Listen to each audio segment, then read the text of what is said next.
भारत में ऐसे स्थानों की बिल्कुल कमी नहीं है जिन्हें विचित्र स्थान कहा जाता है।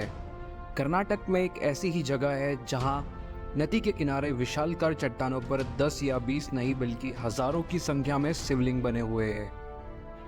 यहाँ सिर्फ शिवलिंग ही नहीं, गणेश भगवान, नंदी, सांप आदि आकृति जो महादेव से जुड़ी हुई है वह बनी हुई है।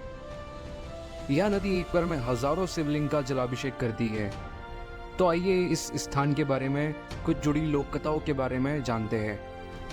शालमला नदी के किनारे स्थित इस पवित्र स्थान को सहस्त्रलिंग नाम से जाना जाता है। इस नदी के तट पर लगभग हर एक चट्टान पर भगवान महादेव का लिंग बनाया हुआ है। यहाँ सिर्फ भगवान शिव ही नहीं बल्कि नंदी, भगवान शिव की सवारी, प्रथम पूज्य भगवान गणेश और सांप की आकृति भी उकेरी गई है। लेकिन यह सबसे बड़ा रहस्य है कि आखिर इस नदी के किनारे एक दो नहीं बल्कि हजार से ज्यादा शिवलिंग की आकृति आई कहां से। आखिर शालमला नदी अपने आंचल में कौन सी धरोहर को समय निश्चल बहती जा रही है, यह एक गहरा रहस्य है। सिरसी से लगभग 13 किलोमीटर दूर एक छोटे से गांव सोंडा के पास घने जंगलों के बीच होकर शांत भाव से शालमला नदी बहती है।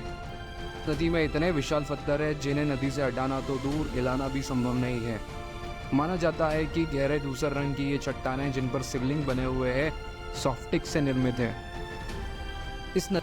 इस नदी के हर छोटे बड़े पत्थर हमेशा पानी में डूबे रहते हैं और उन पर आपको शिवलिंग की आकृति देखने को मिलेगी। पत्थरों पर नाग देवता और कुछ पर नंदी महाराज की आकृति बनी हुई है। शालमला नदी के सबसे विशाल चट्टान पर भगवान महादेव की सवारी नंदी महाराज की आकृति बनी हुई है। यह चट्टान लगभग 6 फीट ऊंची, 12 फीट लंबी और 5 फीट चौड़ी है। इस विशालकाय पाषाण का वजन कई क्विंटल हो सकता है। इस पत्थर को देखकर समझ में आता है कि इन आकृतियों को कहीं और बनाकर नदी में स्थापित नहीं किया गया है, बल्कि नदी में ही बैठकर चट्टानों पर इन आकृतियों को तराशा गया है।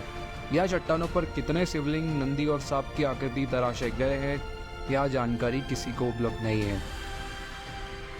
इन शिवलिंगों से जुड़ी 2 लोक कथाएं सुनने में आई है। पहली कहानी के अनुसार सोंडा के राजा की कोई संतान नहीं थी, इसलिए उन्हें एक ऋषि ने सहस्त्रलिंग बनवाने की सलाह दी थी।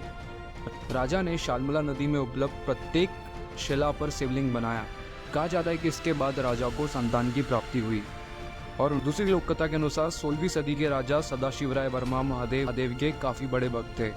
उन्होंने भगवान शिव के लिए कुछ ऐसा करने के बारे में सोचा ताकि उनके मरने के बाद भी भगवान शिव का जलाभिषेक होता रहे। इसलिए उन्होंने शालमला नदी पर सहस्त्रलिंगों का निर्माण करवाया। तो आज की ये वीडियो हम यही समाप्त करते हैं। आई होप आपको वीडियो अच्छी लगी होगी, जानकारी अच्छी लगी होगी।